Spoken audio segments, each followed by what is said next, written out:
복음의 능력은 화려함이나 웅장함 혹은 부요함에서 나오지 않습니다. 복음은 어느 시대나 존재하지만 그 능력은 아무 때나 나타나지는 않았습니다. 복음의 능력은 교회가 세상에 비해서 약할 때 나타났습니다. 그런데 교회는 세상보다 더 부요해지려 하고 힘을 가지려고 안간 힘을 쓰고 있지요. 세상에 대해 강해져야 복음을 잘 전할 수 있다고 생각을 합니다. 그리고 세상에 대해서 강해지고 힘을 갖는 것이 복이라고 믿고 있어요. 그러나 세상 힘을 가짐으로 부패한 대표적 교회가 중세교회였음을 기억해야 합니다. 중세교회는 세상 권력까지 손에 쥐고 세상을 쥐락펴락했어요. 하지만 복음은 사라지고 가장 부패한 썩은 집단이 되어버렸죠.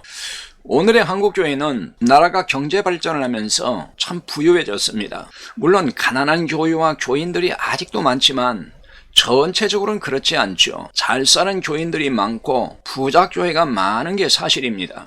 이런 현상이 한국교회를 다 보여주는 건 아니지만 부요함을 추구하고 있는 것은 사실입니다. 대부분 교회가 부요함으로 세상의 힘을 갖고 싶어 한다는 것을 숨길 수 없을 거예요. 그래야 복음을 잘 전할 수 있다고 생각을 하거든요. 이런 생각이 과연 성경적일까요? 한국교회는 세상의 힘을 버리고 죽는 길을 택해야 합니다. 예수님이 죽으심으로 구원을 이루셨다는 것이 무엇을 뜻하는지 알아야 돼요. 예수님은 힘이 없어서 죽게 된 것일까요? 예수님은 유대 교권주의자들과 싸워 단숨에 물리칠 수 있는 물리적 힘이 있었습니다. 그러나 이런 세상 힘으로 세상을 구원할 수 없다는 걸 아셨어요. 예수님은 세상 힘으로 죄인을 구원하신 것이 아니라 죽음으로 구원하셨습니다. 십자가에 죽기까지 한없이 낮아지심으로 구원사역을 완성하셨어요. 한국교회는 바로 이 길을 선택해야 합니다. 세상 힘을 버리고 주님과 함께 죽어야 합니다. 한국교회가 죽어야 살 수 있습니다. 그 중에 목사와 장로가 죽어야 합니다.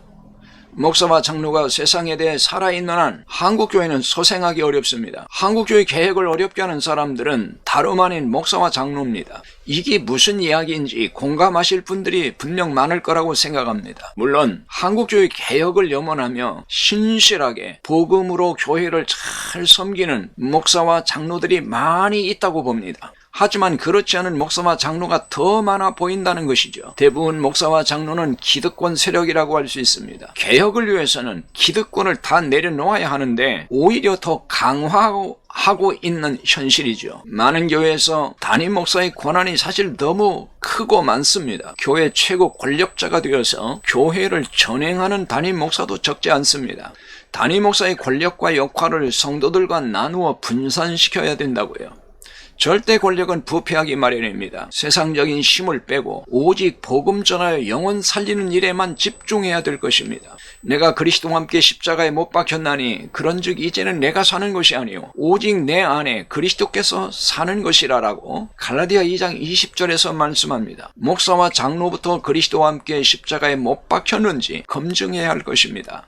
아직도 목사와 장로가 죽지 않고 살아있어 교회를 어지럽히고 개혁의 걸림돌로 작용하는 일이 얼마나 많은지 모릅니다. 목사와 장로부터 죽으면 다른 성도들도 죽는 길로 따라올 것입니다. 그러면 한국교회는 살아납니다. 허울뿐인 개혁만 외칠 게 아니라 이제는 다 주님과 함께 죽어야만 살 길이 열릴 것입니다.